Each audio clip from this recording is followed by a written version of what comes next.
આજે જે વિષય ઉપર આપણે વાત કરવાના છીએ એ સરસ્વતીચંદ્ર સિક્સ પેક એબ્સ વિનાનો હીરો.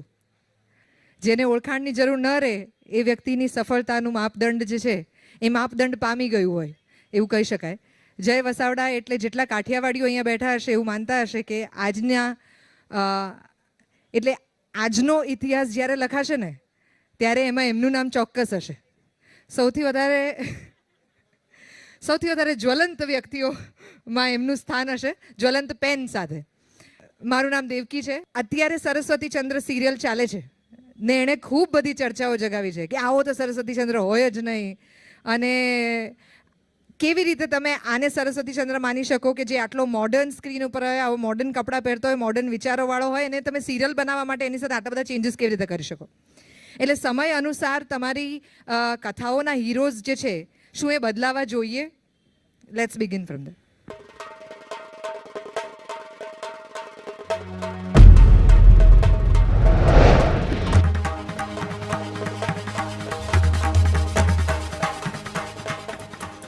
જય વસાવડાના તમામ વિડીયોનો એક જ ઓફિશિયલ ખજાનો એટલે પ્લેનેટ જેવી યુટ્યુબ ચેનલનો જલસો. તો જલ્દી લાઈક કરો, સબસ્ક્રાઇબ કરો અને બેલ આઇકન પ્રેસ કરી ઓલ સિલેક્ટ કરો, જેથી તમે જોઈ શકો અમારા વિડીયો સૌથી પહેલા. Thank you. First of all I must thank Gujarati literature festival GLF. સરસ યુવાન મિત્રો છે અને યુવાન મિત્રો આયોજક છે ને દેખાઈ આવે છે. મૂળ વાત એ છે કે સિક્સ પેક એપ વિનાનો હીરો સરસ્વતીચંદ્ર. હવે પોઈન્ટ એ છે કે આપણા પોતાના નાયકો, આપણી સામાજિક ધારાધોરણો બદલાય, આપણી જીવનશૈલી બદલાય એમ બદલાઈ છે કે નહીં? આ બહુ ઇન્ટરેસ્ટિંગ વાત છે. દાખલા તરીકે ઘણા વર્ષો પહેલાં હું નાનો હતો ત્યારે મેં એક કાવ્ય સંગ્રહ વાંચેલો, બ્લુ જીન્સ. એના ઉપર કંઈક ચર્ચા પણ થવાની છે. હું એનું કાવ્ય પઠન પણ કરવાની છું. ઓય સી. હવે ચંદ્રકાંત શાહે ત્યારે લખેલો. જીન્સ ઉપર કવિતા લખી શકાય એવું મારા મગજમાં ત્યારે નહોતું, જીન્સ પહેરતો હોવા છતાં. પણ એક માણસ જે ભારતમાં રહેતો નથી, જે બોસ્ટનમાં રહે છે, એને ત્યાં બેઠા બેઠા એવું વિચાર્યું અને બહુ સરસ મજાની જીન્સ કવિતાઓ રચી. આજે ફ્રેશ લાગે, હજી એ તાજી લાગે એવી જીન્સ કવિતાઓ રચી. તો એવું નથી કે ખાદી ઉપર જ કવિતાઓ કે ગ્રંથો રચાય, જીન્સ ઉપર પણ રચાય. મારો કહેવાનો મતલબ આ છે. એનો અર્થ એવો પણ નથી કે ખાદી ઉપર રચાય એ ખોટા છે. લોકો આવું માની લે છે, તરત દુશ્મન બનાવી દેવાની ભાવના આપણામાં હોય છે. હું ને દલપતભાઈ અહીં ભેટ્યા એ લગભગ કોઈ મિત્રોએ જોયું નહીં, પણ મેં ને દલપતભાઈએ ચર્ચા કરી એ બધાએ મને અત્યાર સુધી પૂછ્યું કે તમે તો બહુ ગરમાગરમી કરી હો યાર એમ. અરે પણ અમે ઠંડી કરીએ તો કોઈ જોયું નહીં એમ. એટલે લોકો આવું જ જોતા હોય છે. ગરમ મસાલેદાર ખાટી મીઠી વાનગીઓમાં બધાને બહુ રસ પડતો હોય છે. આવું જ આ સરસ્વતીચંદ્રનું છે. પોઈન્ટ એ છે કે પહેલી શરત એ છે કે કોઈ પણ કૃતિ એક ચોક્કસ સમયગાળા પછી અને કોઈ પણ કેરેક્ટર, પાત્ર, કિરીટભાઈ જેવા સજ્જ વ્યક્તિઓ બેઠા છે એટલે મને મજા આવશે આ બધી વાત કહેવાની, કે કોઈ પણ કૃતિ કે કોઈ પણ પાત્ર સબ્જેક્ટ ટુ ફ્યુચર ઇન્ટરપ્રિટેશન તો હોવાનું. એ રમતું જ એટલા માટે કરવામાં આવે છે જ્યાં લગી સર્જાય છે ત્યાં લગી સર્જકનું છે. પછી જ્યારે એ રમતું થાય છે લોકોની વચ્ચે ત્યારે ભાવકનું થઈ જાય છે, ત્યારે એને માણનારનું થઈ જાય છે. પછી એને પોતાના કલર્સ આપે. ગાય રીચી જો શેરલોક હોમ્સને એક જુદો કલર આપીને, જેવો શેરલોક હોમ્સ આપણે કલ્પ્યો ન હોય જૂની ફિક્શનમાં, અને રોબર્ટ ડાઉની જુનિયર જેવા ડ્રગ એડિક્ટ એક જમાનામાં પુરવાર થઈ ચૂકેલા અને પછી પાછા કમબેક કરીને આવેલા આયર્નમેન તરીકે, એને શેરલોક હોમ્સમાં રોલ તરીકે લઈને બબ્બે સફળ ફિલ્મ બનાવે, એનું ઇન્ટરપ્રિટેશન છે. તમે ધ્યાનથી એ ફિલ્મો જુઓ તો કોનન ડોયલના ઘણા કેરેક્ટર્સ એણે એમાં સમાવી લીધા છે. શેરલોક હોમ્સના ઘણા ડાયલોગ પણ એણે સમાવી લીધા છે, પણ એનું આખું વિશ્વ એણે બદલાવી નાખ્યું છે. ગાય રીચી શેરલોક હોમ્સનું આ વિશ્વ કરે ને ત્યારે જે ઘણાને આઘાત લાગે છે. એ પહેલાં તો BBC ઉપર શેરલોક નામની સિરિયલ શરૂ થઈ ગઈ. એની 4 સિઝન પૂરી થઈ. એની DVD છે મારી પાસે, જેમાં શેરલોક હોમ્સ અને વોટસન બંને અત્યારના 21મી સદીના લંડનમાં રહે છે. એને ટાઈમ ફ્રેમ જ બદલાવી નાખી. કેરેક્ટર એના એવો જ શેરલોક, બધું વાંચીને જોઈને વિચારીને કોઈ જાણતા નથી એ જાણવાનો મારો ધંધો છે એવું કહેનારો જ શેરલોક. પણ હવે રહે છે ક્યાં? 21st સેન્ચુરી લંડનમાં. ઘોડાની બગીમાં નથી ફરતો, મેટ્રો ટ્રેન પકડીને જાય છે કેસ ઉકેલવા માટે. તો આવું દુનિયાભરમાં થતું રહે છે. તમને એકનું સાદું અને વધારેમાં વધારે લોકપ્રિય ઉદાહરણ ભારતનું આપું તો રામાયણ અને રામચરિતમાનસ. વાલ્મીકી રામાયણે સંપૂર્ણ આમ જુઓ તો રામનું ચરિત્ર તો લખ્યું જ છે અને ઈશ્વરને પણ માણસ તરીકે લખ્યું છે. એના પછી તુલસીદાસને એમ થયું કે મારા કાળમાં અવધી ભાષામાં ચોપાઈના ફોર્મેટમાં અત્યારે જે સામાજિક સમસ્યાઓ છે એને વણી લેતી હું એક કૃતિ એમાંથી સર્જું તો રામચરિતમાનસ થાય. અને એમણે રામચરિતમાનસ ક્રિએટ કર્યું અને ગાયું લોકોએ, આજે પણ મોરારી બાપુ જેવા વિદ્વાનો ગાય છે. તો રામચરિત માનસ છે એ લોકો સુધી પહોંચ્યું, જેમ સંસ્કૃત રામાયણ પહોંચ્યું એટલે જ પ્રેમથી પહોંચ્યું. બે ઇન્ટરપ્રિટેશન છે ને, એક જ કથા અને એક જ કેરેક્ટરના, આપણે સ્વીકારી લીધા, હસતા મોઢે સ્વીકારી લીધા. એના પછી કોઈ કમલેશ પાંડેને એમ થયું કે આખી સ્ટોરીને ફિલ્મોમાં ઢાળી શકાય, એટલે તેજાબ નામની ફિલ્મ બનાવી. તેજાબ આખી રામાયણની જ સ્ટોરી છે. હીરો છે એ બહારથી આવે છે, મહેશ દેશમુખ, એને સુગ્રીવ, સુરેશ ઓબેરોય મદદ કરે છે. એની પ્રેમિકા જેનું અપહરણ થઈ ગયું છે, લોટિયા કી લંકા મેં, એવો ડાયલોગ છે, લોટિયા કી લંકા, લોટિયા કી લંકા મેં અપહરણ થઈ ગયું છે. લોટિયા પઠાણ નામના રાવણે એ અપહરણના સમાચાર આપવાવાળો એક જટાયુ ગુલદસ્તા, અનુ કપૂરે એ રોલ ભજવેલો, જે મરી જાય છે જટાયુની જેમ જ, એ સમાચાર આપવા પૂરતો જીવતો રહીને. એક હનુમાન નામે બબ્બન, જે એમ કહે છે કે હું તમને અંદર લઈ જઈશ, બીજા કોઈ જાય કે ન જાય, પણ મને ખબર છે કે એમાં કેમ ઝૂંપડપટ્ટીમાં જવું. આખી રામાયણ છે. મારો પોઈન્ટ એ છે કે કોઈ પણ મહાન કથાનક, મહાન પાત્રો, મહાન ત્યારે કહેવાય કે ચિરંજીવ રહે. એ માત્ર આંકડાઓથી મહાન નથી બનતા. આંકડાઓથી જ મહાન બનતા હોત તો ચંદ્રકાંત બક્ષી કરતાં ડૉક્ટર અઢિયા સાહેબના પુસ્તક વધારે વેચાય છે. બરાબર, બંને મારા મિત્રો રહી ચૂક્યા છે. અઢિયા સાહેબ મારા વર્તમાન હયાત છે, મિત્ર છે, અને બક્ષી સાહેબ છે એ ગુજરી ગયા, પણ મને એવું સદભાગ્ય હતું કે મને મિત્ર ગણતા, એ મારું સદભાગ્ય. મારો પોઈન્ટ એ છે કે અઢિયા સાહેબ પણ એવું ન કહે કે હું સાહિત્યકાર છું, કે હું સર્જન બક્ષીની જેમ લખું છું. સેલિંગના આંકડાઓ જુદા કહી શકે, પણ સર્જન છે એ તો અમર બને, એ ક્યાંક ને ક્યાંક રમતું રહે, ક્યાંક તમારી અંદર સર્જક બોલે. અને વર્તમાન ક્યારેય સાહિત્યની આખરી અદાલત હોતી જ નથી. આ શરદ બાબુનું વિધાન છે. શરદ બાબુ એમ કહેલું કે વર્તમાન કાળ સાહિત્યની આખરી અદાલત નથી, વર્તમાનમાં રિજેક્ટ થયેલી કૃતિઓ નવા સ્વરૂપે પ્રગટે. શરદ બાબુ ખુદ જ એનો સૌથી મોટો પુરાવો છે. જીવતે જીવ રવિન્દ્રનાથ ટાગોર જેવું માન એમને, અરે બંકિમચંદ્ર જેટલું માન એમને નહોતું મળ્યું. રવિન્દ્રનાથ તો ભૂલીએ. આજે એક જ નવલકથા ઉપરથી અલગ અલગ ભાષામાં 13થી વધારે ફિલ્મ બની હોય તો એ કૃતિનો રેકોર્ડ ભારતીય સાહિત્યકારમાં શરદચંદ્રની દેવદાસના નામે છે. બંગાળીમાં પણ બની. મુકદ્દર કા સિકંદર પ્રકાશ મહેરાએ નામ આપ્યા વગર કે આ દેવદાસ છે. એમાં હુસ્ના રેખાએ રોલ કરેલો એ ચંદ્રમુખી હતી. થોડાક પાત્રો બદલાવી નાખો એટલે આખી દેવદાસની જ સ્ટોરી છે, જોઈ લો. મેમ સાહેબ એ પારો હતી, અમિતાભ એ દેવદાસ હતો, કહી ન શક્યો. બરાબર, વિનોદ ખન્ના એ પતિનું કેરેક્ટર જે સાઈડમાં રાખેલું શરદચંદ્રએ, એ આમાં વિનોદ ખન્નાના નામથી બહુ બહેલાવવામાં આવ્યું આખું એ કેરેક્ટર. See the fun. મારો કહેવાનો મતલબ એ છે કે દરેક ઉત્તમ કૃતિ અસર છોડતી હોય, જેની અસર હોય એની આડઅસર હોય. આ મેડિકલ સાયન્સનો સિદ્ધાંત છે. જેની ઇફેક્ટ હોય એની સાઈડ ઇફેક્ટ હોય. તો એ ઉત્તમ અસર છોડે તો એના ભાવકને પોતીકી લાગે. નાના બાળકને મિકી માઉસ પોતાનો લાગે, ડોનાલ્ડ ડક પોતાનો લાગે, બકોર પટેલ કે હાથીશંકર પણ એના જમાનામાં પોતાના લાગ્યા હતા. હું નાનો હતો ત્યારે મને તો લાગતા જ. તો સરસ્વતી ચંદ્ર પણ પોતાનો લાગે ત્યારે એ જેટલો મૂળ સર્જકનો છે એટલો જ એના ભાવકનો છે. હવે પ્રશ્ન છે લીગલ કોપીરાઇટનો. તો સરસ્વતી ચંદ્ર પૂરતા તો એ પૂરા થઈ ગયા છે, શેરલોક હોમ્સ પૂરતા એ પૂરા થઈ ગયા છે. ન થયા હોય ત્યાં તમારે હેરી પોટરનું હરિયા પુત્તર તરીકે કે હરિયા કુંભાર તરીકે તમારે રીઇન્ટરપ્રિટેશન કરવું હોય તો જેકે રોલિંગને રાઇટ્સ લેવા પડે. જોકે આપણે ગુજરાતીમાં કે હિન્દીમાં આવી કોઈ બહુ ચિંતા કરતા નથી. બરાબર, આમાં તો બળિયાના બે ભાગ, એ આપણો બહુ જૂનો કાઠિયાવાડી ધારો છે. બરાબર, માર બુદ્ધું ને કર સીધું. આપણે પેલા કૃતિ ઉપાડી લ્યો, પછી કેસ લડે રાખશે જેને ઉપાડી હશે એને. બરાબર, એટલે આપણે એવી ચિંતામાં પડતા જ નથી. પણ મારો મુદ્દો એ છે કે લેવા પડે ફોર્મલી, લીગલી તમારે રાઇટ્સ. હવે જેના રાઇટ્સ પૂરા થઈ ગયા છે એ હીરો તો મેં કીધું એમ પ્રજાના થઈ ગયા. હવે પ્રજામાંથી કોઈક સર્જકને એમ થયું કે હું એને આવા સ્વરૂપે બતાવું, તો એને બતાવવાનો અધિકાર છે. એ બતાવવાનો અધિકાર છે ત્યાં એની સ્વતંત્રતા છે.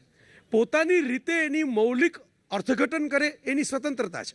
ફિલ્મ મેકર કે ચિત્રકાર પોતાની રીતે પોતાની કૃતિ સર્જે, પછી ભાવક એમાં જુદા અર્થો પણ શોધે. આજે આર્ટનું નવું સ્વરૂપ જે આવ્યું એ જ આવ્યું. છેલ્લા 100 વર્ષમાં કળાની વ્યાખ્યા બદલાઈ. કળાની વ્યાખ્યા 100 વર્ષ પહેલાં એવી હતી કે કળા અને સાહિત્ય એ કે જે તમને ઉત્તમ વિચારો આપે, તમારું ઘડતર કરે. આટલી ડાયાબિટીસ થઈ જાય એવી સુરત બળજાત્યાની ફિલ્મો જેટલી ગળી ગળી વ્યાખ્યા આવે કળાની રહી નથી. કળા એ છે તમને ખૂંચે, તમને રડાવે, તમને ડિસ્ટર્બ કરે, તમને ખલેલ કરે, તમને થોડો ડિસ્ટર્બન્સનો, ગંદકીનો, ડાર્કનેસનો અહેસાસ કરાવે. આજે સુપર હીરો નથી રહ્યા. હું તો સુપર હીરોની ફિલ્મો જોઉં ત્યારે એમ લાગે, હમણાં થોર માટે ક્રિસ હેમ્સવર્થે ઇન્ટરવ્યૂ આપ્યો ત્યારે એમ હસતા હસતા કહેલું કે Thor is a only surviving super hero who is super hero. કારણ કે બાકીના બધા સુપર હીરો તો બિચારા દર્દીલા, દેવદાસ, ભૂલાલા, ભટકેલા, આમ કંઈક તૂટે ગયેલા એવા થઈ ગયા. એટલે સિરિયલ અને ફિલ્મોને કારણે કૃતિ વધુ લોકો સુધી પહોંચે છે, એ એક રસ્તો તો છે. હા, એ તો ચોક્કસ વાત છે. બરાબર. ઓડિયો વિઝ્યુઅલ મીડિયા છે ને, વધારે લોકો સુધી પહોંચે ને, એ તો ભગવાનનું નિર્માણ છે, મારું તમારું નથી. ઓડિયો વિઝ્યુઅલ મેમરી માણસની પહેલી મેમરી છે, લિંગ્વિસ્ટિક મેમરી માણસ પાસે પાછળથી આવી. હવે જે સમય બદલાઈ રહ્યો છે, અમિતાભ બચ્ચનની ફિલ્મ્સ જ્યારે હિટ જતી હતી ત્યારે જે એંગ્રી યંગ મેનનો કાળ હતો એ આખો જાણે પાછો યુગ આવ્યો હોય ને એવું થઈ ગયું છે. એટલે હજી સુધી જે ઝુરાયા કરે, જે દુઃખી થાય, જે રડ્યા કરે તે જ હીરો, રાઈટ. જે ખાલી બધું પોઝિટિવ કરે ને એકદમ રામની છબી હોય તે જ હીરો, એની સાથે કદાચ આજની પેઢીને રિલેટ કરવું અઘરું પડે છે. કારણ કે બધાને ખબર છે કે એ લોકો એક્ઝેક્ટલી એટલા પરફેક્ટ નથી અને થોડાક ઇમ્પરફેક્શનની મજા છે. એટલે એ આજની કૃતિઓમાં પણ રિફ્લેક્ટ થવા માંડશે. થવાનું જ. કારણ કે સ્ટેનલી સ્પાઈડરમેનનો સર્જક તો જીવે છે, એની હયાતીમાં થાય છે. અને આમ છતાં એણે એક ભારતીય સુપર હીરોનું સર્જન હમણાં કરેલું એને બેઠા બેઠા. આમ છતાં સ્ટેનલીની હયાતીમાં બીજા સર્જકો એના બનાવેલા હીરોને જુદી જુદી રીતે ઇન્ટરપ્રિટ કરે છે. હવે મેં કહ્યું એમ, હું જ્યાં અટકતો હતો ત્યાં વાત એ છે કે થવાની સ્વતંત્રતા ચોક્કસ છે. કારણ કે કળાની, મેં કહ્યું એમ, ભાવક પોતાની એક મોડર્ન આર્ટ શું કહે છે કે જે એક ચિત્ર બન્યું, આ સેપ્ટમાં તો તમને ઘણી એવી કૃતિઓ જોવા મળશે કે તમે એમ કહે કે આનો અર્થ શું, what is the meaning of this sculpture. તો મિનિંગ એક તમને જે દેખાય એ મિનિંગ. હુસેન એવું કહેતા કે મારે મારા ચિત્રને એક્સપ્લેન કરવું પડે તો હું ચિત્ર દોરું શું કામ, હું કોમેન્ટેટર બનું. ચિત્ર સ્વયમેવ તમને કહેશે કે શું છે. અને જો એ સ્વયમેવ તમને ન કહેતું હોય તો એ સર્જક તરીકે કાં મારી મર્યાદા છે અને કાં ભાવક તરીકે તમારી મર્યાદા છે. હવે સરસ્વતી ચંદ્ર સિરિયલને સ્પોન્સરર કહે કે આટલું આમાં ફેરફાર કરો, ટીઆરપી આને કારણે વધતા ઘટતા હોય, ઓડિયન્સને આ પ્રકારના જ કેરેક્ટર જોવા ગમતા હોય, એમાં આવા જ ટ્વિસ્ટ એન્ડ ટર્ન્સ આપીને વાર્તાને મોણ નાખીને ગોળ ગોળ જલેબી જેવી ફેરવવી પડતી હોય, એ ઇન્ટરપ્રિટેશન નબળું થાય તો એ નબળું છે એવું કહેવાનો તમને ને મને જેટલો હક છે એટલો જ હક સંજય ભણસાલીને સરસ્વતી ચંદ્રનો પોતાની રીતે ઇન્ટરપ્રિટેશન કરવાનો છે. આમાં બંનેની સ્વતંત્રતા એક સરખી છે. એણે ઇન્ટરપ્રિટેશન કર્યું એને મન ભાવે એવું, બરાબર, ટીઆરપી ખાતર કર્યું, પૈસા કમાવા માટે કર્યું, વોટ એવર, બરાબર, એ એનો હક છે. મેં કહ્યું એમ એટલી જ રીતે એ ટીઆરપી ખાતર કર્યું છે એવું કોલર ઊંચા કરીને કહેવાનો, ઓડિયન્સ તરીકે ટીવી બંધ કરીને ઊભા થઈને કહેવાનો આપણને હક છે. એ હક ત્યારે જ થાય કે જ્યારે આપણે, હમણાં દેવકીએ પૂછ્યું એમ, સરસ્વતી ચંદ્ર પહેલાં વાંચી હોય. બહુ ઓનેસ્ટલી તમને કહું, આખી સરસ્વતી ચંદ્ર મેં કુદાવીને વાંચી છે. એટલે મેં હાથ ઊંચો કર્યો હતો કે વાંચી છે, પણ કુદાવીને ફાસ્ટ ફોરવર્ડમાં, બરાબર. હું ખાલી એટલું કહું છું કે દરેક વસ્તુઓ સ્થળ કાળને બાહ્ય હોય. ગાંધીજી સ્વદેશીનું આંદોલન ચલાવતા એ જેટલી રિલેવન્ટ વાત છે એટલી જ રિલેવન્ટ વાત એ છે કે રાજમોહન ગાંધી રિસર્ચ સ્કોલર તરીકે અમેરિકામાં જ રહે છે, ભારત આવે છે અને અંગ્રેજીમાં બોલે છે અને એમ કહે છે કે મારું ગુજરાતી એટલું સારું હવે રહ્યું નથી એટલે હું અંગ્રેજીમાં સ્પીચ આપીશ. એમની નિખાલસતા અને નમ્રતા છે, લેખક તરીકે મને બહુ પસંદ છે.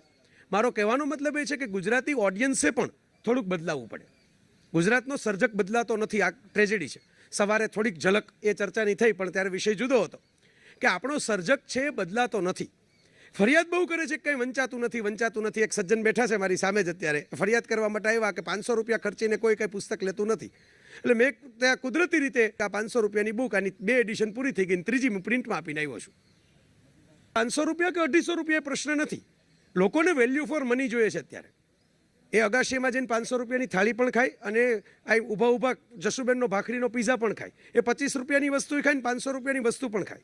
બીજું, દરેક ઓડિયન્સ 500 રૂપિયાવાળું જ મહાન હોય અને 25 રૂપિયાવાળું કચરાપટ્ટી હોય, આવાય ભ્રમમાં રહેવા જેવું નથી. મેં કોટ પેન્ટ પહેરેલા વાંચકોના બહુ બેવકૂફ જેવા સવાલો સાંભળ્યા છે અને સાવ પાણકોરાના લુગડા પહેરીને આવેલા ગામડિયા ધૂળિયા કહેવાતા વાંચકોના અત્યંત ઇન્ટેલિજન્ટ કોમેન્ટ સાંભળી છે. એટલે એ બાબતની અંદર હું બહુ સ્પષ્ટ છું. મેં અમારે દલપતભાઈ સાથે ચર્ચા થઈ ત્યારે મેં કહ્યું મેં તો આ મુદ્દો ઉઠાવ્યો છે, બીજા કોઈ ઉઠાવે કે ન ઉઠાવે, હું ભલે સર્જક ફિક્શનનો નથી પણ મેં આ મુદ્દો ઉઠાવ્યો છે. તળપદા શબ્દો પણ આવે, અલગ અલગ પ્રદેશની ખૂબીઓ ખામીઓ પણ આવે, પણ વાત એ છે કે સર્જકની એક સ્વતંત્રતા, એવી લિબર્ટી તો હોય કે પોતાના સુપર હીરોને, પોતાના હીરોને, સરસ્વતી ચંદ્રને સુપર હીરો માને તેની રીતે ઇન્ટરપ્રિટ કરે. એ એક હદથી વધારે જો ખોટું ઇન્ટરપ્રિટેશન હશે તો આપોઆપ રિજેક્ટ થવાનું. આવા ઇન્ટરપ્રિટેશન ભૂતકાળમાં દુનિયામાં જ્યાં થયા છે ત્યાં બહુ લાંબા ટક્યા નથી. પાછા બેક ટુ રૂટ્સ આવવું પડ્યું છે. બહુ વધારે પડતા ફેરફારો જે લોકો કરવા ગયા છે કળાના નામે, એ લોકોને પછી પબ્લિકે એની આઇકોન એનું તૂટી જાય મનમાં એટલે રિજેક્ટ કર્યા છે. પણ એની સાથે જોડાયેલો એક મુદ્દો આ વિષયમાં એ પણ છે દેવકી કે સિક્સ પેક એપ વિનાનો હીરો. હવે આ વાત છે કે ગુજરાતીમાં અમુક પ્રકારના રસ કેમ ખેડાતા જ નથી સર્જનની રીતે. સાયન્સ ફિક્શન કેમ બહુ ઓછી લખાય અને જે લખાય એ બહુ સામાન્ય સ્તરની હોય, અપવાદો બાદ કરતા, અને જે ઉત્તમ સ્તરની હોય એનો સોર્સ બહાર હોય. સાયન્સ ફિક્શનનું ખેડાણ આપણે ત્યાં નથી થતું. એડવેન્ચર સ્ટોરીઝ નથી લખાતી. ગીરના સાસણના જંગલના બેકડ્રોપ લઈ અને કોઈ એવી કંઈક એડવેન્ચર સ્ટોરી કેમ ન લખે? અશ્વિની ભટ્ટે થોડાક આવા પ્રયત્નો કરેલા, તો અશ્વિની ભટ્ટને પાછા કેટલાક વિદ્વાનો સાહિત્યકાર નથી ગણતા. હવે આ ટ્રેજેડી છે. યશવંત મહેતાએ પણ આવા પ્રયત્નો શરૂઆતમાં કરેલા. યશવંત મહેતાએ હોરર સ્ટોરીઓ લખેલી, રહસ્ય કથાઓ લખેલી, આવી બધા પ્રયત્નો એમણે કરેલા.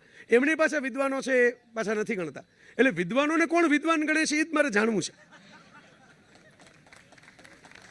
બરાબર કે આ બધાને વિદ્વાન એટલે સ્વયં એવું મેળવી લીધેલું સર્ટિફિકેટ છે, પોતપોતાને ગમતા એના 500 ચર્ચાપત્રીઓની વચ્ચે રહીને. એ પ્રજા વચ્ચે ગયા હોય એવું મને લાગતું નથી, કારણ પ્રજાને તો વિદ્વાન તરીકે ઓળખતા જ નથી કોઈ એને. બરાબર, એ 500 ચર્ચાપત્રીઓ જ હરીફરીને ઓળખે છે કે આ વિદ્વાન છે આપણી ભાષાના. બરાબર, મારો ભાષાના વિદ્વાન સામે વાંધો નથી, પણ એ વિદ્વાન લોકોના હૃદયમાં પણ હોવો જોઈએ, એમ મારું કહેવાનું છે. એ મહાન વિદ્વાન હોય તો એ લોકોના હૃદય વચ્ચે પણ રહેવો જોઈએ. બધા લોકોના હૃદયમાં ન રહેશે, પણ એના ભાવક કવિયત્રી હોય તો કવિતાના ક્ષેત્રમાં તો એ સુપર પાવર હોય જ ને. મારો પોઈન્ટ આ છે કે આપણે કેમ નવા ક્ષેત્રો ખેડતા નથી. આપણો હીરો, તમે વાત કરી કે પેલી ગુડી વાતો આજની જનરેશનને ગમતી નથી. મારા એમાં 2 વ્યૂ પોઈન્ટ છે. એક, યુવાનો સાથે ખૂબ કોમ્યુનિકેશન કર્યા પછી હું એ તારણ ઉપર આવ્યો છું કે આજનો યુવાન બહારથી જેટલો સ્માર્ટ પોતાની જાતને બતાવે છે ને, એટલો અંદરથી વલ્નરેબલ છે.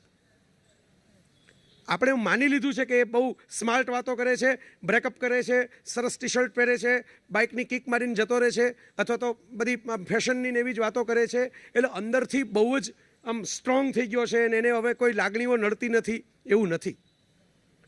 ભારતની આ વર્ષની 100 કરોડ પાર કરનારી જેટલી ફિલ્મો છે, બરાબર, ચેન્નઈ એક્સપ્રેસ, ક્રિશ 3 અને ધૂમ 3, 3 એડવેન્ચર સ્ટોરી જેવી ફિલ્મો હતી.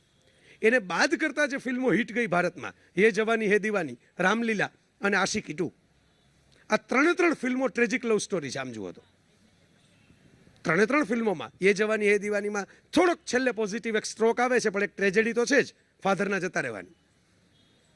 3 ફિલ્મોમાં ટ્રેજેડી છે. 3 ફિલ્મોમાં રિલેશનશિપની એવી વસ્તુઓ, મિત્રો વચ્ચેના ઝઘડા, પ્રેમિકા અને પ્રેમી વચ્ચેના ડિફરન્સ ઓફ ઓપિનિયન જીવન જીવવા વિશે, અને ત્રણેયમાં વલ્નરેબિલિટી પણ છે. વલ્નરેબિલિટી પણ છે. અને છતાં યુવાનોના ઓડિયન્સે જ હિટ કરી છે. આપણે એવું નથી કે આજની જ જનરેશન કે આજના જ વડીલો, પણ આપણે પહેલેથી એવું જ માનતા આવ્યા છીએ કે જૂનું એ સારું ને નવું એ નહીં. એટલે ફિલ્મોમાં પણ થાય છે, લિટરેચરમાં પણ થાય છે. એ 2 જણા જ્યારે વાતો કરતા હોય ત્યારે પણ એવું માની લેવામાં આવે છે કે જે મોટી ઉંમરના હશે ને એમની પાસે કે વધુ સારું કહેવાનું હશે. હા, એવું કાલિદાસનો એક વર્ષો જૂનો શ્લોક છે, માલવિકા અગ્નિમિત્રમ નામના નાટકમાં કાલિદાસે લખેલો છે. એમાં કાલિદાસ એવું કહે છે કે માત્ર કોઈ જૂનું હોવાને કારણે શ્રેષ્ઠ અને પવિત્ર અને વંદનીય હોય એવું જરૂરી નથી, અને માત્ર કશુંક નવું હોવાને કારણે વખોડવા પાત્ર હોય એ પણ જરૂરી નથી. ખુદ કાલિદાસે જ શંકરના અને રામના નવા ઇન્ટરપ્રિટેશન કરેલા, અગાઉ થઈ ચૂકેલા છે તોય કરેલા. રઘુવંશ પણ લખેલું, કુમાર સંભવ પણ લખેલું. એટલે જેટલું જૂનું જે વખાણાયું છે એ બધું ક્યારેક નવું થઈને પછી જૂનું થઈ જાય ત્યાં સુધીની રાહ જોવી પડે. હા, એટલે સિનિયર સિટીઝન થયા પછી જ એવોર્ડ મળે. દાદા સાહેબ ફાળકે એવોર્ડ મોટે ભાગે તો ગુજરી ગયા પછી જ મળે. હા, એટલે કાં ગુજરી જવાના હોય મળી ગયા પછી, કારણ કે એમાં એટલી બધી રાહ જોવામાં આવે કે પછી કંઈક ચાલી 2-3 નળીઓ ચોંટાડેલી હોય ત્યારે એક એવોર્ડ આપવામાં આવે. નસરુદ્દીન શાહે એકવાર સરસ કહેલી કોમેન્ટ કે ભાઈ તમારી અંદર આગ ભભૂકતી હોય ને ત્યારે કોઈક એપ્રિસિએશન કરે ને તેની મજા છે. એટલે ક્રિકેટરને એપ્રિસિએશન ઇન્સ્ટન્ટ મળે, સેન્ચુરી કરી એ ભેગી તાળીઓ મળે, એ ભેગા પૈસા મળે, એ ભેગા જાહેરાતના કોન્ટ્રાક્ટ મળે. એટલે તો બધા પાછા પડેલા કે આ સચિનને આપી દો. હા, એટલે આપી દીધો જ, માની લીધું. હા, ભારત રત્ન આપી દીધું. પણ આવું મોટાભાગે બધા ક્ષેત્રોમાં થતું નથી. અમૃત પર્વ ઉજવા પછી એક એવોર્ડ આપીએ. રમણલાલ સોનીને મારી નજર સામે રણજીતરામ સુવર્ણચંદ્રક માએ લેખ લખ્યો, પછી અચાનક સફાળા બેઠા થઈને બધાએ, મેં લેખનું ટાઇટલ મેં આપેલું કે રમણલાલ સોની પશ્ચિમમાં પેદા થયા હોત તો, આ શીર્ષક હતું. એટલે અચાનક જાગૃતિ આવી સમગ્ર ગુજરાતની અંદર કે આપણે રમણલાલ સોનીનું સ્મારક કરીએ, સન્માન કરીએ, આમ કરીએ, તેમ કરીએ. અને રણજીતરામ સુવર્ણચંદ્રક આપ્યો. સોની દાદાએ બહુ નમ્રતાપૂર્વક અમદાવાદમાં સ્વીકાર્યો. એમ કહ્યું કે ઉમાશંકરને મેં આ બધાની હાજરીમાં પંગતમાં મારી પત્રાવળી પડે એ મારું બહુમાન. પણ વિચાર કરો કે એક માણસ જ્યારે આંખે એને સૂઝતું બંધ થઈ જાય છે, એને ફૂટપટ્ટી લઈને લખવું પડે છે, એ ઉંમરે આપણે એને રણજીતરામ સુવર્ણચંદ્રક આપીએ, એમાં એ કયું નવું સર્જન કરશે કે કયા બાળવાચક સુધી એ પહોંચશે? એટલે આ જુદો એરિયા છે. પણ હું મારું વાત ફરીથી કહું છું, એની સામે એ પણ છે, જેમ આ વલ્નરેબિલિટી છે એની સામે એ પણ છે. સપોઝ દેવડી, એ દેવદાસનું પહેલું એવું ઇન્ટરપ્રિટેશન છે, દેવદાસ ચંદ્રમુખી સાથે જતો રહે છે કે હવે પારો આપણને નથી જ બોલાવતી તો ભાઈ ઘેર કઈ પારો એમ. આ ચંદ્રમુખી આટલા વખતથી તપસ્યા કરે છે તો આપણે એની ભેગા જતા રહીએ એમ. બરાબર, તો આ પણ શક્ય છે. લાઈફની અંદર આજની જનરેશન જો મૂવ ઓન નહીં કરે ને રડ્યા જ કરશે તો આપણે સતત દુઃખદ કવિતાઓને દુઃખદ સાહિત્ય જ લખ્યા કરીશું. વિરહની વેદનાથી બહાર બીજા રસ એક્સપ્લોર જ નહીં કરીએ. અને બીજા બેકડ્રોપ પણ આપણને નથી મળતા. આપણે જો અમુક નવલકથાઓ એવી રચાતી હોય છે, બરાબર, કે હવે મોટાભાગના સર્જકો તો આ દુનિયામાં નથી રહ્યા એટલે આવું કહેવાય નહીં, વિવેક અને ઔચિત્યના ભાગરૂપે. પણ એમાં તમે ખાલી પાત્રોના નામ ફેરવી નાખો તો સિચ્યુએશન એની એ જ હોય.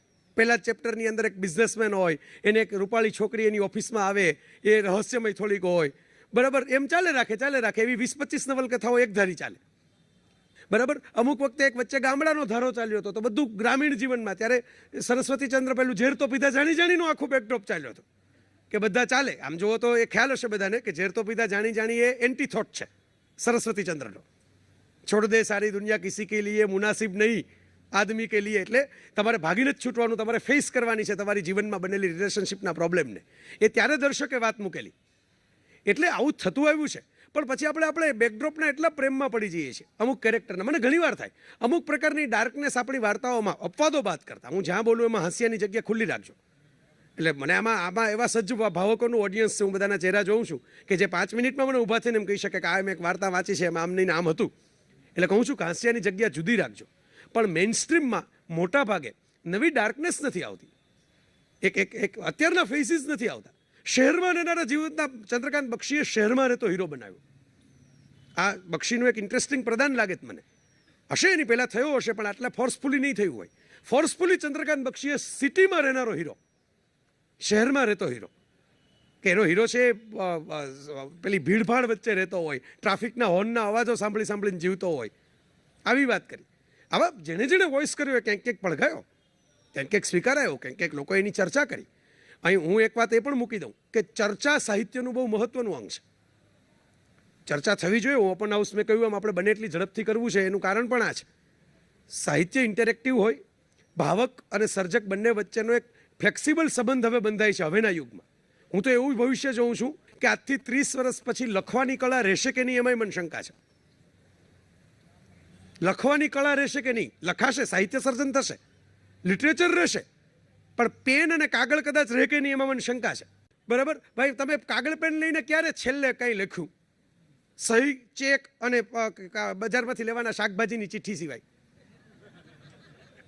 લોકો કવિતાઓ પણ ફેસબુક ઉપર લખે છે સીધી. અમે લોકો હમણાં આના પહેલાનું જે સેશન હતું એ ટ્વીટ એટલે હાઇકુ, એ સેશનની અંદર આ જ વાત કરતા હતા કે ગુલઝારની એક કૃતિની અંદર એમણે લખ્યું છે કે છાતી ઉપર મૂકીને પુસ્તક ને તમે છાતી પર મૂકીને સૂઈ શકો, રડી શકો, એને ભેટી શકો. તમે આઈપેડ કે ફોનને એવું કરો ના. પણ મને એમાં ગુલઝાર સામે વાંધો છે. હું તો એમ કહું કે હવેની જનરેશન એ કરે. એ માત્ર પોતપોતાના બેકડ્રોપનો સવાલ છે. ગુલઝાર જ્યારે પેદા થયા ત્યારે પુસ્તકનું જ મહાત્મ્ય એટલું, એટલે એ પેલા પાનાની ફરફરતી સુગંધ બિલકુલ એને આવી હોય, મને આવે છે. પણ મારું એમ કહેવાનું છે કે અત્યારે એક નાનકડું ટેણીયું પેદા થાય છે, એને પાનાની ફરફરતી સુગંધ નહીં આવે, એને સ્ક્રીનની લસલસતી સુગંધ આવશે. એ કેમ આપણે સ્વીકારતા નથી? આજ મારો પાયાનો સવાલ છે. આ બુનિયાદી સવાલ મારી કોલમમાં હું ઘણીવાર લખતો હોઉં છું. બિલકુલ મને ગમે. જો મેં ક્લાસિક દુખિયારા ઉપર મેં હમણાં 3 ભાગમાં લેખ કર્યા. એની પહેલાં મારી અત્યંત પ્રિય કૃતિ તરીકે મેં સાહસિકોની સૃષ્ટિ જુલે વર્નની, કે મારું ઘડતર જે વિચારોથી થયું એવી કૃતિઓ હું દર વર્ષે એક બે આવા મારા મનના ટોપલામાંથી કાઢીને મૂકું છું લેખો, કે ભાઈ મને કઈ કૃતિઓ વાંચવી ગમી. પણ આજે સાહસિકોની સૃષ્ટિને પણ તમારે જર્ની 2, રોક હીરો હતો એનો ડ્વાઇન જોન્સન, અને જર્ની 2ની અંદર એમ કે પેલા છોકરાઓ જાય છે ને એના દાદા એક્સપ્લોર કરે છે. આખી મિસ્ટીરિયસ આઇલેન્ડની વાર્તાને ફિલ્મમાં જુદી રીતે મૂકવામાં આવી. એમાં હિરોઈન ક્રિએટ કરવામાં આવી જે મૂળ પુસ્તકમાં છે જ નહીં, નાયિકા જ નથી. તો દુખિયારા લા મિઝરાબને પણ નવું ઇન્ટરપ્રિટેશન આપવામાં આવ્યું. રોમિયો જુલિયટ ને હમણાં મળ્યું રામલીલામાં. હા, રોમિયો જુલિયટ ને એની પહેલા ઇશ્ક જાદે, એની પહેલા કયામત સે કયામત તક, એની પહેલા એક દૂજે કે લીએ. અને બઝ લહરમનની રોમિયો પ્લસ જુલિયટ તો જુદી. કેમ એવી એક નવલકથા આપણે ત્યાં ન લખાય કે જેની અંદર છોકરો અને છોકરી ચેટ કરતા પ્રેમમાં પડે? વોટ્સએપ ઉપર પહેલું જ ચેપ્ટર એના ઉપર હોય કે વોટ્સએપ ઉપર બે જણાને શું SMS કરે છે. સવાલ એ છે કે એવું લખાશે તો ખરું, કદાચ કોઈકે લખ્યું પણ હશે, પણ પછી એ સાહિત્યમાં ગણાશે? પણ એટલે એ મેં કહ્યું ને કે એ શરદ બાબુને એમાં માનવાના વર્તમાન સાહિત્યની આખરી અદાલત નથી.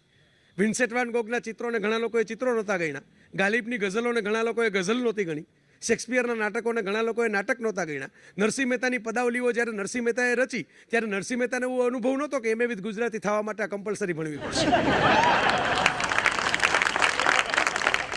એવી રીતે એમની મોજ મુજબ લખી. અને નરસિંહ મહેતાએ 50 જેટલા જ પદો અધ્યાત્મના લખ્યા છે, 700 તો શૃંગારના લખ્યા છે.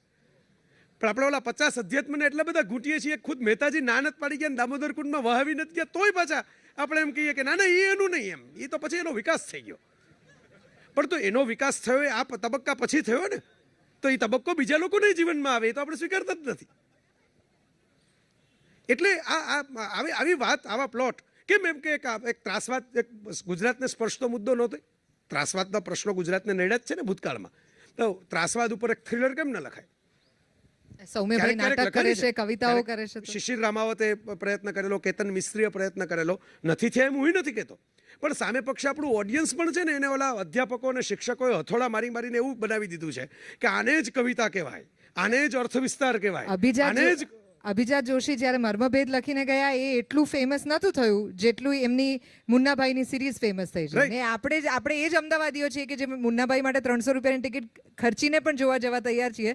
પણ મર્મભેદ જ્યારે સર્વાઈવ કરવું હતું ત્યારે એ લોકોને ખૂબ તકલીફ પડી હતી, કારણ કે આપણે એ વખતે આખા બીજા કોન્સેપ્ટમાં હતા કે આવું ગંભીર શું કામ જોવાનું. હમણાં જ મધુરાઈની છેલ્લી જે કૃતિ આવી, સુરા સુરા સુરા, હવે તમે વાંચો તો એ બહુ બોલ્ડ કૃતિ છે, બહુ બોલ્ડ. સામાન્ય વાચક કૃતિ હાથમાં નીચે મૂકીને જરાક એની નિંદર આરામ થઈ જાય કે આવું બને. એટલે હોલિવૂડની ફિલ્મો પણ બોલ્ડ નથી હોતી આટલી, એટલી બોલ્ડ કૃતિ છે. એની પહેલાં એમણે મુખસુખ લખેલી it's a good suspense thriller, very good. તમને છેક લગી ઇમેજિન ન કરી શકો ખૂની કોણ છે. અબ્બાસ મસ્તાન ધારે તો મૂવી બનાવી શકે, બરાબર. મધુરાઈ આપણી વચ્ચે હમણાં બેઠા હતા અને હજી બેસશે. મારો મુદ્દો એ છે કે કેટલા લોકોને ખબર છે, એનું એક્સેપ્ટન્સ કેટલા લોકોને છે. મધુરાઈ તો લખે દોડીને કે ચાલો મેં લખી સુરા સુરા સુરા, કે મેં લખ્યું મુખસુખ, પણ વાચકે પછી દોડવું જોઈએ ને સુરા સુરા સુરાને બિરદાવવા માટે. હું એમ નથી કહેતો કે તમને સારી ન લાગે તોય પરાણે સારું લગાડવા બિરદાવો, ઢોંગ ન કરો, દંભ ન કરો, પણ તમે એક્સેપ્ટ તો કરો નવી વાતોને, નવા થોટ્સને, નવી પેટર્નને, નવી સાયકોલોજીને. જે એમાં નવા પ્લોટ આવતા હોય, કંઈક નવી, મેં કહ્યું એમ રિલેશનશિપના ગૂંચવાડાઓ આવતા હોય, જુદા પ્રકારે આવતા હોય. ઇવન ગામડાના પ્રશ્નો પણ આજે જુદા પ્રકારે હોય. ગામડામાં એક પ્રકારનું કરપ્શન છે, તો ગામડામાં સબસિડીનું કેવું કરપ્શન ચાલે છે એના ઉપર કેમ કોઈ નવલિકા ન લખાય? કિરીટભાઈ ગામડામાં બહુ ફર્યા છે, એમણે ખૂબ લખ્યું છે. આવા ઘણા મિત્રો છે. મેં જનરલ સવાલ પૂછું છું કે આવું થાય ને, આ પણ એક એંગલ છે કે સબસિડી ઉપર કેવી રીતે કરપ્શન ચાલે છે, એના ઉપરથી થાય. ઉત્તમ સર્જકોએ આ કર્યું જ છે. સાહિત્ય શું? આનું કારણ એ છે કે ક્યાંક જે સૌમ્ય સવારે કહેતો તો એમ પોતીકો અવાજ આવતો હોય છે, એક વોઇસ આવતો હોય છે, એ પડઘાય સામી વ્યક્તિને પણ, એને પણ મજા પડે. પછી એમાં મતભેદો તો હોવાના સાહેબ, બધા એક બાબતમાં સંમત થઈ જાય ને તો કાં એ ઢોંગી હોય અને કાં બેવકૂફ હોય. કોઈ એક વાત ઉપર બધા જ સંમત થઈ જાય તો કાં ઢોંગી હોવાના ને કાં બેવકૂફ હોવાના, એ વગર શક્ય નથી.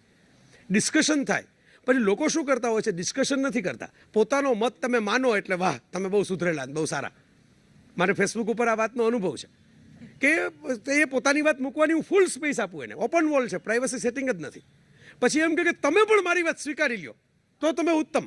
એટલે હું કહું મારે સ્વીકારવી, મેં તમને તમારો વાત વ્યક્ત કરવાનો હક આપ્યો, તમે વ્યક્ત કરો એટલો હક તમને છે, એટલો જ મારા મત ઉપર વળગી રહેવાનો હક મને છે.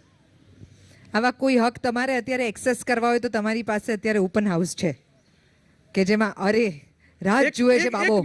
એક મિનિટ તૈયાર જ છે. મારી એક વાત છે સમિંગ અપમાં મારે કહેવી હતી, કારણ કે ઓપન હાઉસ પછી સમિંગ અપની જગ્યા નહીં રહે. મારે એટલી જ કહેવી હતી કે વોટ ઇઝ લિટરેચર. આપણે જીએલએફમાં બેઠા છીએ, આટલા બધા પ્રેમી મિત્રો છે, આ ખાસું પોસ્ટ લંચ સેશન. મેં તો હસતા હસતા કાલે એવું લખેલું કે જોકા ખાતા શ્રોતાઓ વચ્ચે મારે વાત કરવાની છે, પણ આમાં તો કોઈ મને એવું લાગતું નથી. આપણા તો જોકા ખાતા હોય તો આપણા ઉડી જાય એમ છે આમાં. તો હું વાત એટલે મૂકી દઉં કે what is literature A fundamental concept આપણા મનમાં ક્લિયર હોવો જોઈએ. જ્યારે આપણે જીએલએફમાં બેઠા છીએ આટલા પ્રેમથી, અને હજી બેસવાના છો 3 દિવસ, ત્યારે આ ફંડામેન્ટલ કોન્સેપ્ટ લિટરેચરનો એ છે કે લિટરેચર એટલે something creative, something imaginative. That is literature. Something which reflect the time in which you are living. જે કાળમાં તમે રહ્યા છો એનું પ્રતિબિંબ જેમાં પડે એ લિટરેચર. પછી એ પ્રતિબિંબ પાડવા માટે તમે ભલે ભૂતકાળમાં જતા રહ્યો. મિલ્ટન પેરેડાઇઝ ડોસ લખે કે પેલું એપ્રિલ ઇઝ અ ક્રુએલેસ્ટ મંથ, આપણે વેસ્ટલેન્ડ ઇલિયટનું એ લખે ત્યારે એ કદાચ જુદી ક્ષેત્રની વાત કરે, કોઈ ભૂતકાળની વાત કરે, પેલી ડિવાઇન કોમેડી, સર્વાન્ટીસ, આ બધા કાળ જુદા બનાવી નાખે, પણ વાત પોતાના કાળની કરે. એ દેવતાઓની વાત કરતા કરતા વર્તમાનની વાત કરે. તમે જે ટાઈમમાં જીવો છો એનું રિફ્લેક્શન આવે સાહિત્ય. અમીશનું મેલુહા જે છે, કારણ કે તમારે today is a time where you need to rationalise the god. Exactly, it's a very perfect example હું જે કહેવા માંગતો હતો એનું, કે તમે જૂની વાત, દેવતાઓની વાત કરીને પણ તમે આજના પ્રશ્નોની ચર્ચા કરી શકો. તમારો ટાઈમ એમાં રિફ્લેક્ટ થાય. That is what timeless literature is all about. Creativity, પેલી વિસ્લાવા સિમ્બોર્સ્કા જેમની કવિતા હમણાં મેં ટાકેલી મારા લેખમાં, પોલિશ કવિયત્રી છે. Can be creative. ક્રિએટિવિટીની ફોર્મ્યુલા શું? I don't know and I want to know. આ ક્રિએટિવિટીની શરૂઆત છે. આઈ ડોન્ટ નો, હું આ બાબત જાણતો નથી. I want to know, but I am curious. I am curious to explore. I am curious to mystify. I am curious to have some experiences. એક લેખક જ્યારે પસાર થતો હોય ને પોતાની કૃતિઓ સાથે, ત્યારે એ બહુ એકાંત સંવાદ કરતો હોય. હું ભલે ફિક્શનનો રાઇટર નથી, પણ મેં બહુ રસથી ફિક્શન માણી છે. એટલે મને ખબર છે કે કેમ સર્જાતી હોય. કે જેટલા રસથી મેં માણી છે એના કરતાં 10 ગણા રસથી સાબા માણસે લખી હોય તો જ એ રસ મારામાં એટલો પહોંચે, ફિલ્ટર થતો. એ એકાંત સંવાદ કરે, એના પાત્રોને એ ઉછેરે, મોટા કરે, કપડાં બદલાવે, ચેન્જ કરે, મારે, જીવાડે. એની આખી સૃષ્ટિ પેરેલલ રચાતી હોય. એવું કહેવાતું કે લિયોનાર્ડો દ વિન્ચીને લાસ્ટ સપર જ્યારે, સાંભળેલી વાત છે પણ વાત સિમ્બોલિકલી બહુ સારી કહેવાય છે, કે લિયોનાર્ડો દ વિન્ચીએ લાસ્ટ સપર જ્યારે રચવાનું કહેવામાં આવ્યું ત્યારે 1 વર્ષ સુધી એ રોજ દિવાલની સામે જઈને બેસતો અને પાછો આવતો. હવે જો એણે ટાળવું નહોતું કામ, ટાળવું હોત તો 1 વર્ષ સુધી ત્યાં જઈને ન બેસત, ઘેર બેસત, પછી એક દિવસ આવત અચાનક. પણ વિચારવાનું એ છે કે 1 વર્ષમાં એણે દિવાલ સામે જોતા જોતા મનમાં કેટલા ચિત્રોની રેખાઓ બનાવી હશે ને ભૂંસી હશે, પાછી બનાવી હશે, પાછી ભૂંસી હશે, અને પછી 1 વર્ષે એને એમ થયું હશે કે આ મારું ચિત્ર, અને પછી એણે બનાવ્યું હશે. એ કેટલી રેખાઓ મનમાં ભૂંસાતી હોય છે અને સર્જાતી હોય છે ને, એ ભાવ વિશ્વ પણ સર્જકનું હોય છે. ભાવકે એની સાથે કનેક્ટ થવાનું છે, તો સાચો ભાવક કહેવાય, તો ગુજરાતી લિટરેચર ફેસ્ટિવલનો લિટરેચર પ્રેમી એ માણસ કહેવાય. આ વાત પાયાની વાત છે, એટલે મેં કહ્યું કે અરે આ વાત મૂકીને ઓપન હાઉસ કરવું છે કે વોટ ઇઝ લિટરેચર આપણે જાણવું જોઈએ. ક્યુરિયોસિટીથી બને, કુતૂહલથી બને. સર્જકને એમ થવું જોઈએ કે હું મારી જાતને ઓવરટેક કરું. મેં હવે આ વિષય ઉપર બહુ લખી નાખ્યું, હવે હું કંઈક નવું કરું, હવે આ ચેન્જ કરું, આ ગિયર બદલાવું. હું ક્યારે થાય? તમે નવા અનુભવો લ્યો તો થાય, તમે નવી બાબતોમાંથી પસાર થાવ તો થાય. તમારા જીવનને તમે જેટલા જખમોવાળું રાખો, તમારા જીવનને જેટલું તમે ખુલ્લું રાખો, જીવનને જેટલે તમે એક્સપોઝર લ્યો, તમે આખી પ્રોસેસ જ છે. If you want to grow, જીવવું એટલે શું? જીવવું એટલે વિકસવું. જે વિકસે નહીં એને ડેડ હોય. આ વાત યાદ રાખજો. Anything which is not growing is dead. જ્યારે આપણે ડેડ બોડી થઈ જાય ત્યારે આપણે ગ્રો નથી થતા. આ વૃક્ષ બળી જશે તો આ ગ્રો નહીં થાય. આ સ્ક્રીન લાઈવ છે, આ વિકસે છે અત્યારે, જુઓ તમારી સામે પિક્સેલ્સ. હમણાં બંધ થઈ જશે તો એ ડેડ હશે. વિકસવું એટલે ગ્રો, જીવવું એટલે ગ્રો, વિકસવું. વિકસવો કેવી રીતે? વિકસવું એના માટેનો જોડાયેલો શબ્દ છે બદલાવું.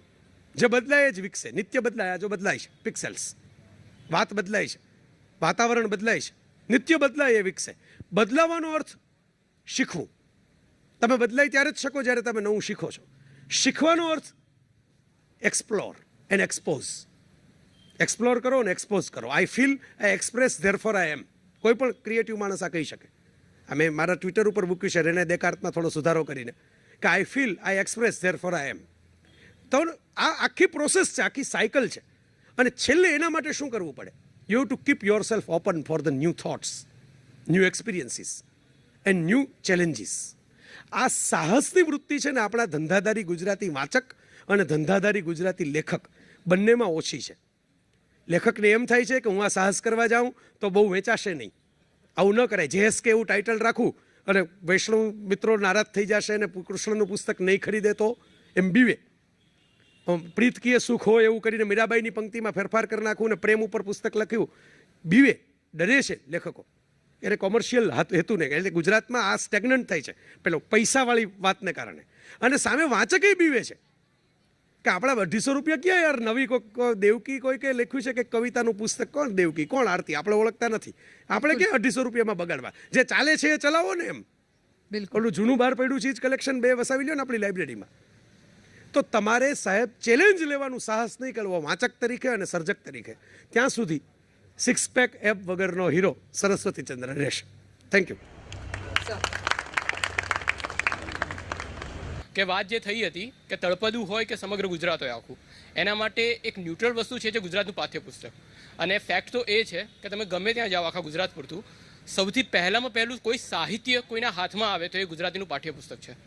તો જો આપણામાં જે ઘણા સાહિત્ય લખાય છે, નો ડાઉટ તમે પણ નામ લીધા કે કોઈ વાંચતા નથી, પણ જો એની અંદર સમાવવામાં આવે, કારણ કે સવાલ તો એ છે જ નહીં કે સાહિત્ય નથી, જો એને પાઠ્યપુસ્તકમાં સમાવવામાં આવે તો ચેન્જ ડાયરેક્ટલી ત્યાંથી સ્ટાર્ટ થઈ જશે. બસ. પ્રેક્ટિકલ સોલ્યુશન એ છે કે વાત તમારી સાચી છે, એ બધાની વ્યથા હતી સવારે પણ, જેટલા બધા સંમત હતા આ બાબતમાં તો કોઈ અસંમત નહોતું કે પાઠ્યપુસ્તકો છે વધારે જીવંત બનવા જોઈએ. હવે નથી બનતા, ચાલો તો એક રાતમાં તમારા મારા બધાથી આપણે આમ લિટરેચર ફેસ્ટિવલમાં ગમે તેટલી મથામણ કરીએ તો પણ બદલાવાના છે, નથી બદલાવાના. તો હું બહુ પ્રેક્ટિકલ છું આ વાતમાં કે તો મારા મમ્મી પપ્પાએ જે કરેલું એ આજના મમ્મી પપ્પાઓ કરે. મારા મમ્મી પપ્પા બહુ અમીર નહોતા, એમને કોઈ એવી કલ્પના પણ નહોતી કે આ છોકરાઓ બધા આવી રીતે કંઈક જલસા કરશે ને બહાર વિદેશમાં ફરવા જશે કે એવું કંઈ. એમને મારા મમ્મીએ માને પુસ્તક રોજનું એક મળે એના માટે પોતે સોનું પહેરવાનું આજીવન બંધ કરેલું, લાઈફ ટાઈમ. કે કોઈ પણ ગૃહિણીનું સોનાનું બજેટ હોય તો એ મારે સોનું નથી પહેરવું, સોનાને બદલે અમર ચિત્રકથા ભલે આવતી, એને બદલે ઇન્દ્રજાલ કોમિક્સ ભલે આવતા, એને બદલે વાર્તાઓ જુલેવરની ભલે આવતી. એમણે એ રોજનું એક બુક મળતી. મારા માટે હોમ સ્કૂલનો એક્સપિરિયન્સ એ રહ્યો કે મારા પાઠ્યપુસ્તકો કસ્ટમાઇઝડ હતા.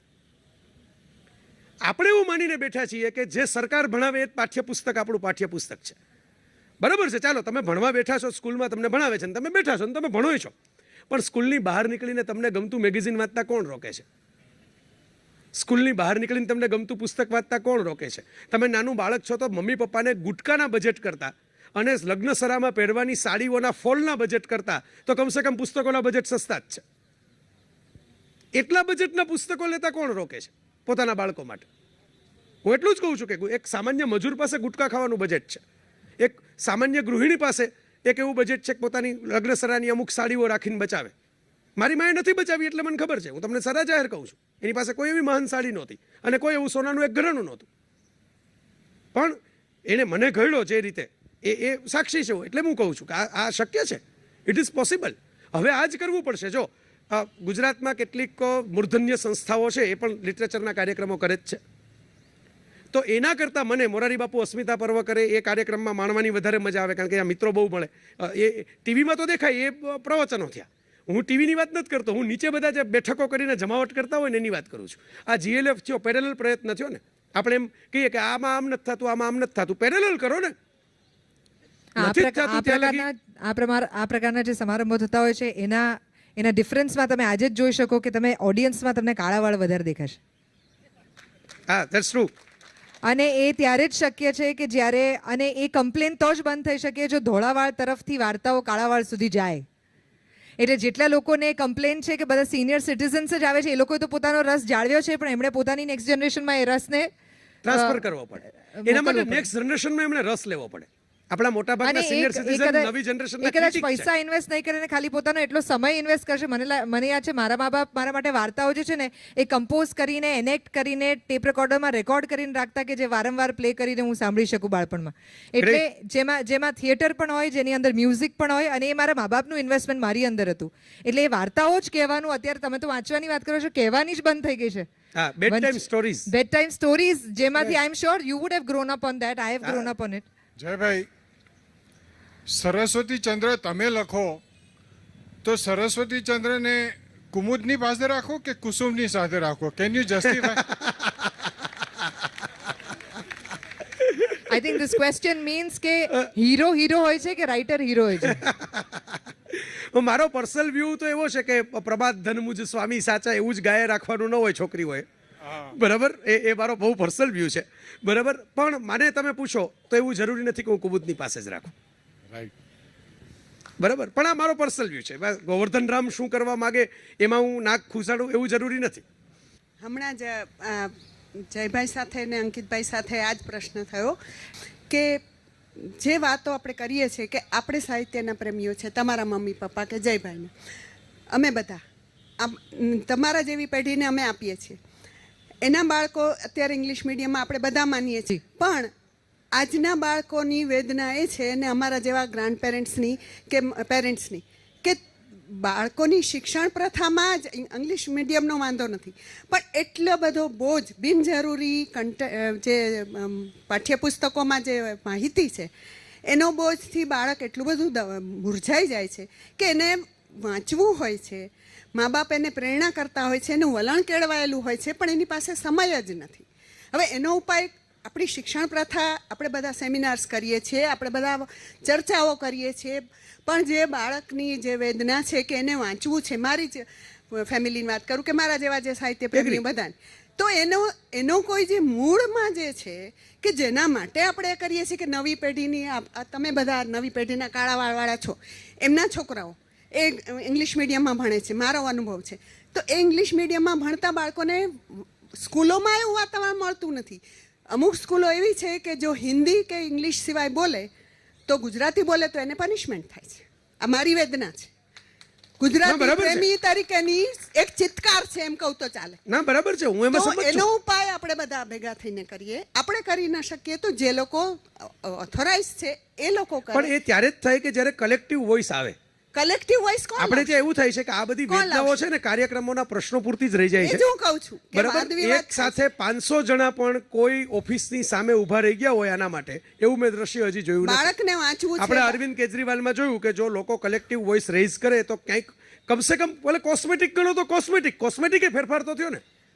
બાળકને વાંચવું પહેલા હોય તો છે. કોસ્મેટિક ફેરફાર એ નહોતો ને. આ બધા કહે છે કે કોસ્મેટિક ફેરફાર થયો, તો કોસ્મેટિક થયો તો ખરો ને. બાળકને એટલો સમય નહીં, મળતો મારો નથી. મુદ્દો એ છે કે આ બધું જ લોકો સ્વીકારી લે છે. લોકો વાતો કરે છે, એ જ ચર્ચા કરે છે, વાંધો છે. જમતા જમતા આવી બધી વેદનાઓ બસ, પ્રગટ કરે એ જ છે, હું. છૂટા પડીને ઘર ભેગા થઈ જાય છે. એ જ હું કહું છું કે સેમિનાર્સ થાય છે, 500 ચર્ચાઓ જણા, હું થાય એમ છે. કહું છું કે 500 જણા ટોટલ શિક્ષણ પદ્ધતિમાં બદલાવ માટે ક્યાંય ગયા હોય એવું દ્રશ્ય મેં જોયું નથી.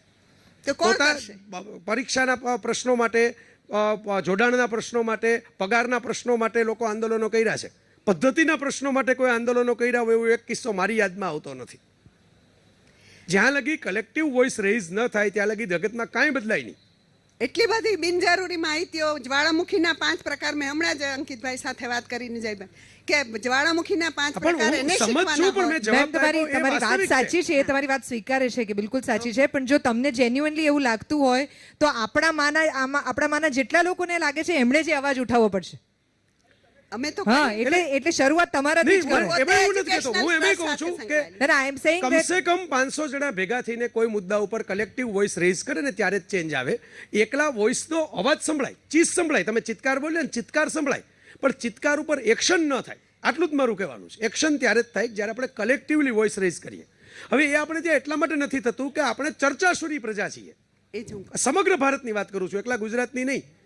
આપણે ચર્ચાશુરી પ્રજા છીએ. આપણે ચર્ચાઓ કરવામાં બહુ લિજ્જત પડે છે, લોકોને થ્રિલ અને કિક લાગે છે ચર્ચાઓ કરવાની, બરાબર. પણ એના ઉપર પછી ખરેખર કામ કરવાનું આવે ત્યારે એના માટે લોકો પાસે, મેં એક મુદ્દો એકવાર ફેસબુક ઉપર રેઝ કર્યો હતો કે ભાઈ આ મલ્ટીપ્લેક્સમાં પોપકોર્ન ને સમોસા જે ભાવે વેચવા હોય, પણ પાણી શું કામ વધારે ભાવે વેચવામાં આવે? પાણી તો એમઆરપી ઉપર જ મળવું જોઈએ, કારણ કે પાણી તો મફત આપવું એ ખરેખર સરકારનો નિયમ છે. જાહેર સ્થળોએ પાણી મફત હોવાની વ્યવસ્થા હોવી જોઈએ. એટલે બધાએ વાહ અને લાઇક્સના ભંડારો કરી દીધા. એટલે મેં કીધું તમે લોકો મને ટિકિટ મોકલો, હું PIL કરવા તૈયાર છું. એક ટિકિટ હજી લગી મને આવી નથી. 1600 લાઇક હતી સ્ટેટસ ઉપર. મેં કીધું ટિકિટ અને બિલ મોકલો એટલે હું PIL ભેગી કરું ને અલગ અલગ શહેરની, પછી હું PIL કરું. અહીં રથિન રાવલ મારો ફ્રેન્ડ છે, હાઈકોર્ટમાં એડવોકેટ છે, યંગ છે, મારો મિત્ર છે. અમે વિચાર કરતા હતા કરવી, પણ કેવી રીતે કરવી? અમારા બેન અમે ટિકિટો ભેગી કરીએ થાય, અમે ભેગી જ્યાં જોવા ગયા હોય.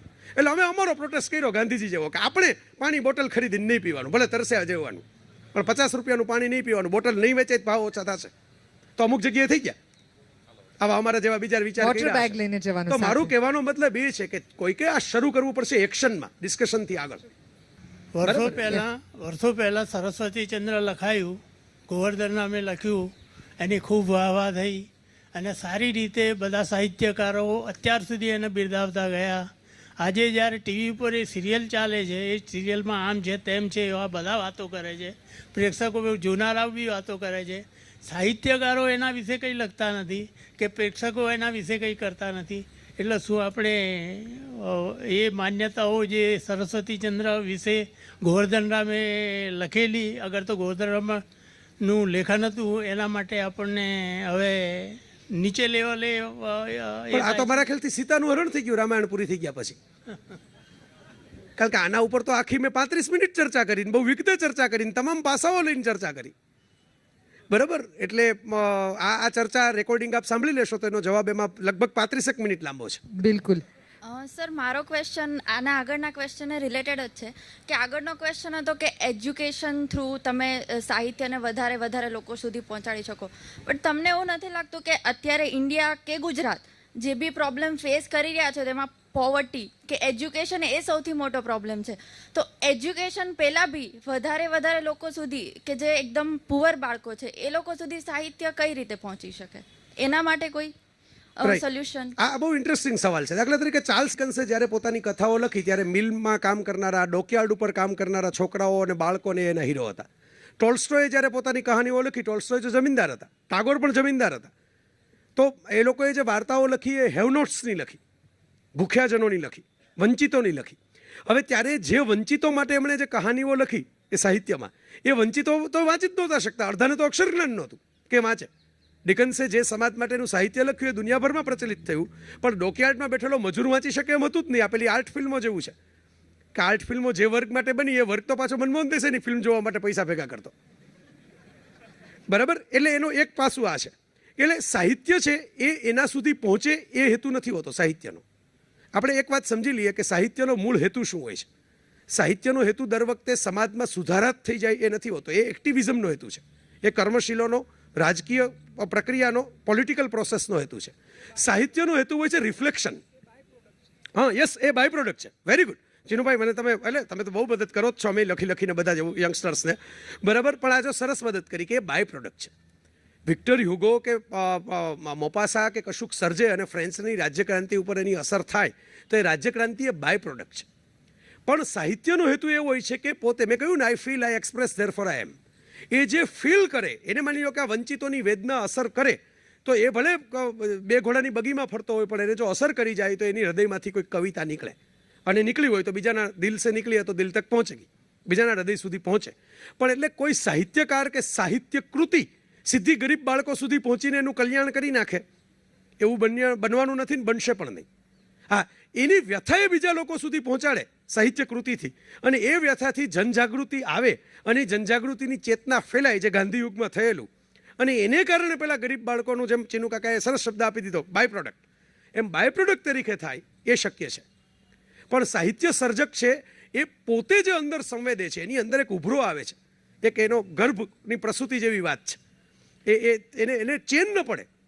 ઘણી વખત અમુક વિષયો ઉપર હું તો કંઈ એવડો મોટો સાહિત્ય સર્જક નથી, કોલમ સર્જક છું, પણ હું નિબંધાત્મક લખાણ કરું છું એવું કહી શકાય, બરાબર. એમાં રેફરન્સીસ બધા આવે છે એટલે લોકોને એમ લાગે છે કે આ બહુ આધુનિક છે. એવું નથી. રેફરન્સ આધુનિક હોય છે, થોટ મારા પોતાના હોય છે, ઇન્ટરપ્રિટેશન મારા પોતાના હોય છે.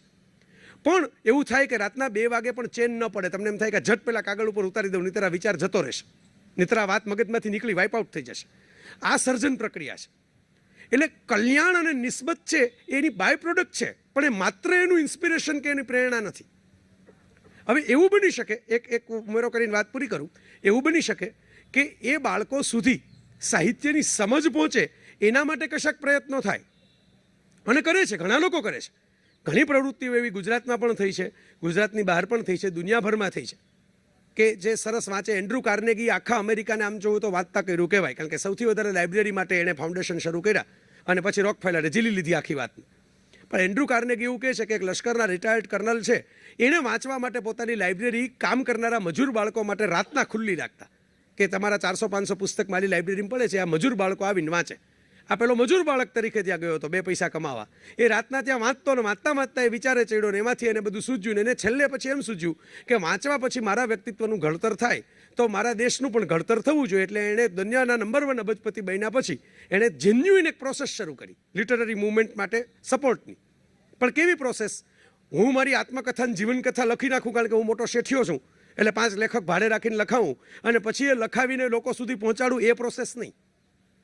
કલેક્ટિવ બ્રેન ભેગા થાય, એ ચર્ચા કરતા થાય, વાત કરતા થાય. આપણે ત્યાં હજી છે ને ડિસ્કશન જ નથી થતું. પહેલાં ચર્ચાઓ થાય, એમાંથી લોકો શીખે, અને પછી એમાંથી એક કન્ક્લુઝન આવે, અને કન્ક્લુઝનનું ઇમ્પ્લિમેન્ટેશન થાય. હવે આપણે સાહિત્યકારને એટલા માનથી જોતા નથી કે એનું ઇમ્પ્લિમેન્ટેશન કરીએ. આ બહુ નિખાલસતાથી કહું.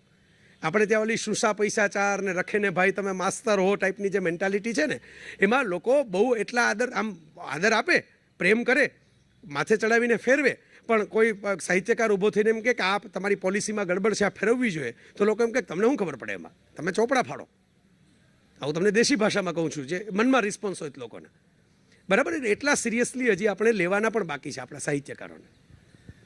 Thank you very much Jaybhai, આજે તમે અમારી સાથે જોડાયા. Thank you. And we would want to thank the entire audience કે તમે આટલી માત્રામાં જયભાઈને અને ગુજરાતી લિટરેચર ફેસ્ટિવલને માન આપવા માટે અહીંયા પધાર્યા. Thank you so much. We will join you in the next session.